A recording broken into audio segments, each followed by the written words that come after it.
Hello दोस्तों, क्या हाल है। तो तारीख आज 6 मई, दिन सोमवार, हिंदी तिथि वैशाख कृष्ण पक्ष की त्रयोदशी है। तो चलिए बात करते हैं आज के मुख्य समाचार में देश की तमाम बड़ी खबरों पर नजर डालते हैं। अब दूसरे बैंक के एटीएम से कैश निकालना पड़ सकता है महंगा।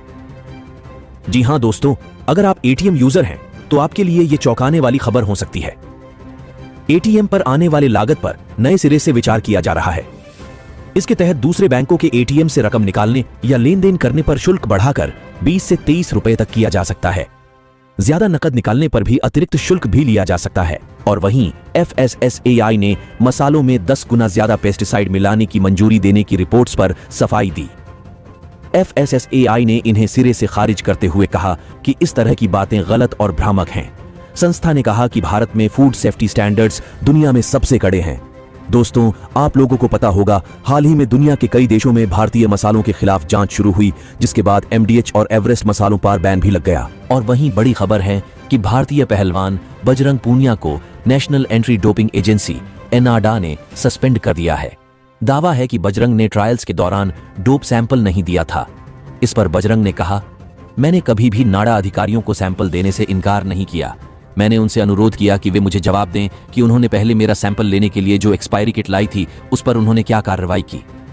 और वाकई में ऐसे पूछना कोई गलत नहीं है। बाकी देखते हैं आगे क्या होता है, मैं आपको अपडेट कर दूंगा। और वहीं रक्षा मंत्री राजनाथ सिंह ने कहा है, पाक अधिकृत कश्मीर को बलपूर्वक अपने कब्जे में करने की जरूरत नहीं पड़ेगी, क्योंकि वहां के लोग कश्मीर में विकास को देखकर खुद भारत में शामिल होना चाहेंगे।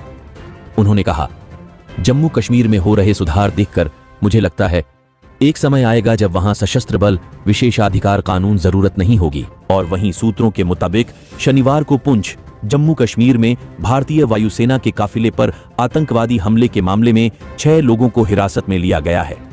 वहीं आतंकवादियों को कथित तौर पर खाना खिलाने और सामान उपलब्ध कराने वाले एक स्थानीय शख्स को भी हिरासत में लिया गया है। और वहीं सुप्रीम कोर्ट ने नाम में पे के इस्तेमाल को लेकर डीजीपी के खिलाफ दायर फोन पे की याचिका को खारिज कर दिया है। कोर्ट ने कहा कि कई अन्य कंपनियां भी अपने नाम में पे का इस्तेमाल कर रही हैं। मद्रास हाई कोर्ट द्वारा याचिका खारिज किए जाने के बाद फोन पे ने इस मामले में सुप्रीम कोर्ट में याचिका दायर की थी। और वहीं ताइवान के रक्षा मंत्रालय ने बताया है कि ताइवान की सीमा के करीब चीन के 7 सैन्य विमान और 5 नौसैनिक जहाजों को देखा गया है। ताइवान के रक्षा मंत्रालय के मुताबिक चीन के 7 सैन्य विमानों में से एक ने ताइवान जलड़ मरुमध्य को पार किया और ताइवान के दक्षिण पश्चिम वायु रक्षा पहचान क्षेत्र में प्रवेश किया। वहीं कांग्रेस नेता राहुल गांधी ने रविवार को तेलंगाना में एक चुनावी जनसभा में कहा, केंद्र में कांग्रेस की सरकार बनने पर मनरेगा के तहत R400 की मजूदरी दी जाएगी और आशा और आंगनवाड़ी वर्कर्स की आमदनी दोगुनी की जाएगी। राहुल ने कहा, प्रधानमंत्री नरेंद्र मोदी आरक्षण के खिलाफ हैं, वह आपसे आरक्षण छीनना चाहते हैं। और वहीं उत्तराखंड में बढ़ते तापमान के बीच जल संकट के कारण पानी से कार की धुलाई पर रोक लगा दी गई है। मुख्यमंत्री पुष्कर सिंह धामी ने एक वर्चुअल मीटिंग में सभी जिलाधिकारियों को यह सुनिश्चित करने का निर्देश दिया है कि गाड़ियों को ड्राई वॉश किया जाए। देहरादून समेत उत्तराखंड के 6 शहर गंभीर जल संकट से जूझ रहे हैं। वहीं अगला अपडेट है, कर्नाटक के गृह मंत्री जी परमेश्वर ने रविवार को बताया कि हासन के सांसद व महिलाओं का यौन शोषण करने के आरोपी प्रज्वल रेवन्ना के खिलाफ ब्लू कॉर्नर नोटिस जारी किया गया है। गृह मंत्री परमेश्वर ने कहा, SIT को हमारी तरफ से खुली छूट है कि सही और सटीक जांच करें और वो अपना काम अच्छे से कर रहे हैं। उत्तराखंड में नवंबर माह से अब तक लगी आग की 886 घटनाओं में 1107 हेक्टेयर वन क्षेत्र जलकर खाक हो गया है। सोमवार को 18 जगहों पर लगी आग में 21.9 हेक्टेयर वन क्षेत्र जलकर राख हो गया था। वन विभाग के अनुसार आग लगने के मुख्य कारणों में लापरवाही, जंगल में पशुओं को चराना और धूम्रपान करना शामिल है। और वहीं मैनपुरी, उत्तर प्रदेश में सपा प्रमुख अखिलेश यादव के रोड शो के बाद पार्टी कार्यकर्ताओं द्वारा महाराणा प्रताप की मूर्ति पर चढ़कर बीजेपी के नेताओं के लिए अपशब्द बोले जाने को मुख्यमंत्री योगी आदित्यनाथ ने अत्यंत निंदनीय बताया है। उन्होंने कहा, इन परिवारवादी दलों से आप क्या उम्मीद करते हैं? ये केवल अपने परिवार तक सीमित हैं। और वहीं सूत्रों ने बताया है कि रूस ने यूक्रेन के राष्ट्रपति वोलोदिमिर जेलेंस्की के खिलाफ एक आपराधिक मामला खोला है और उन्हें वांटेड की लिस्ट में शामिल किया है।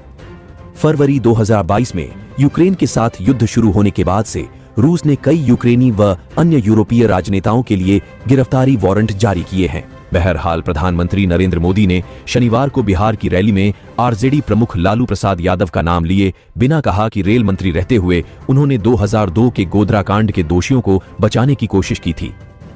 बकौल पीएम, लालू ने बनर्जी कमीशन से ऐसी रिपोर्ट बनवाई जिससे दोषी छूट जाएं, लेकिन अदालत ने रिपोर्ट खारिज कर दी थी। भारतीय मौसम विज्ञान विभाग के मुताबिक दिल्ली में रविवार को इस वर्ष का अब तक का सर्वाधिक अधिकतम तापमान 41 डिग्री सेल्सियस दर्ज किया गया, जो सामान्य से 2 डिग्री सेल्सियस अधिक है। दिल्ली में इस वर्ष पिछला सर्वाधिक अधिकतम तापमान 40 डिग्री सेल्सियस 27 अप्रैल को दर्ज किया गया था। दिल्ली के स्पोर्ट्स कॉम्प्लेक्स स्टेशन पर रविवार को अधिकतम तापमान 44 डिग्री सेल्सियस दर्ज किया गया। वहीं लंदन में पाकिस्तानी मूल के सादिक खान ने शनिवार को रिकॉर्ड तीसरी बार मेयर पद का चुनाव जीत लिया। उन्होंने 13.8% वोट शेयर के साथ 10,88,255 वोट हासिल किए और उनके खिलाफ भारतीय मूल के बिजनेसमैन तरुण गुलाटी चुनाव मैदान में थे। जीत के बाद लेबर पार्टी के खान ने कहा, मैं यहां लोगों के लिए काम करना जारी रखूंगा। वहीं सीएसके ने रविवार को धर्मशाला में पीबीकेएस को 28 रनों से हराकर आईपीएल 2024 में अपनी छठी जीत दर्ज की। इसके साथ ही सीएसके ने पीबीकेएस के खिलाफ लगातार 5 हार का सिलसिला खत्म कर दिया। मैच में सीएसके ने 167 का स्कोर बनाया था और पीबीकेएस को 20 ओवर में 139 के स्कोर पर रोक दिया। इसी के साथ केकेआर ने रविवार को लखनऊ में एलएसजी को 98 रनों से हरा दिया और आईपीएल में रनों के लिहाज से एलएसजी की यह सबसे बड़ी हार है। केकेआर इसके साथ ही आईपीएल 2024 की अंक तालिका में टॉप पर पहुंच गई है। केकेआर ने 235 का स्कोर बनाया था और एलएसजी को 16.1 ओवर में 137 रन पर ऑल आउट कर दिया। अब खेल समाचार देख लेते हैं। चेन्नई सुपर किंग्स के एमएस धोनी आईपीएल के इतिहास में 150 कैच लेने वाले पहले विकेटकीपर बन गए हैं।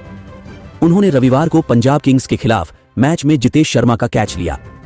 उनके अलावा आईपीएल में बतौर विकेटकीपर दिनेश कार्तिक ने 144 कैच लिए हैं, जबकि आर दिमान साहा ने 119 कैच लिए हैं। आर शभ पंत ने 75 कैच लिए हैं। प्रधानमंत्री नरेंद्र मोदी 22 जनवरी को रामलला की प्राण प्रतिष्ठा के समारोह के बाद रविवार को पहली बार अयोध्या के राम मंदिर पहुंचे। वहीं सामने आई एक तस्वीर में वह दंडवत होकर रामलला को साष्टांग प्रणाम करते नजर आ रहे हैं।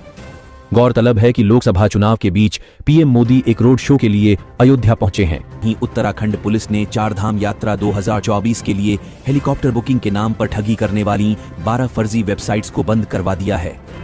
पुलिस के अनुसार पिछले वर्ष भी 64 फर्जी वेबसाइट्स बंद कराई गई थीं और वहीं अधिकारियों ने बताया है कि चुनाव आयोग ने संशोधन के बाद आपके चुनाव प्रचार गीत जेल का जवाब वोट से देंगे को मंजूरी दे दी है। आप विधायक दिलीप पांडेय ने इसकी पुष्टि की है। चुनाव आयोग के मुताबिक गीत में कुछ वाक्यांश सही नहीं थे और उनमें असत्यापित तथ्यों के आधार पर सत्तारूढ़ पार्टी की आलोचना शामिल थी। और हैदराबाद में एक चुनावी रैली में कथित तौर पर नाबालिग बच्चों का इस्तेमाल करने के आरोप में केंद्रीय गृह मंत्री अमित शाह, बीजेपी उम्मीदवार माधवी लता और अन्य बीजेपी नेताओं के खिलाफ केस दर्ज किया गया है।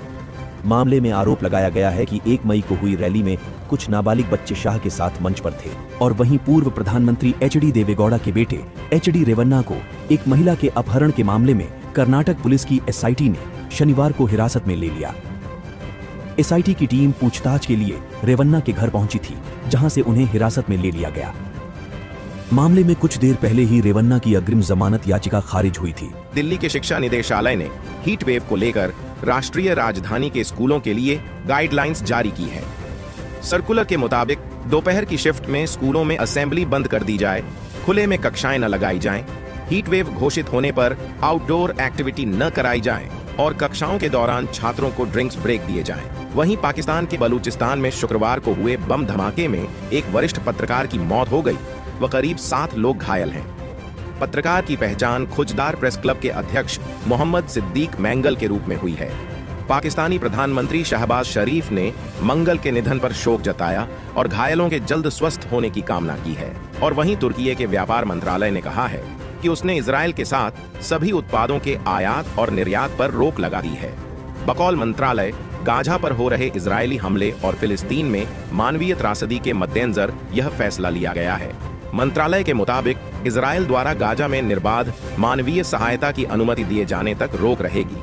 और वहीं संयुक्त राष्ट्र ने कहा है कि इजराइल के हमले के बाद गाजा में जैसा विध्वंस हुआ है वैसा द्वितीय विश्व युद्ध के बाद से दुनिया ने नहीं देखा था। संयुक्त राष्ट्र ने कहा कि अगर संघर्ष आज खत्म होता है तो इजराइल की बमबारी और हमले में तबाह हुए मकानों के पुनर्निर्माण में कम से कम 2040 तक का समय लगेगा। वहीं शहडोल एमपी में गुरुवार को चार्जिंग पर लगे मोबाइल पर गेम खेलने के दौरान धमाका होने से नाबालिग लड़की की हथेली के चीथड़े उड़ गए और उसकी दोनों आंखों में गहरी चोट आई। नाबालिग को रीवा मेडिकल कॉलेज में भर्ती कराया गया, जहां उसकी हालत गंभीर बताई जा रही है। बकौल रिपोर्ट, धमाका किसी लोहे की चीज में हुआ था। चलिए दोस्तों, अब न्यूज का सिलसिला बंद करते हैं और जिन लोगों ने चैनल को सब्सक्राइब नहीं किए वो जल्दी से सब्सक्राइब कर लें और मिलते हैं कल सेम टाइम पे। अपना ख्याल रखना। जय हिंद, जय भारत, वंदे मातरम।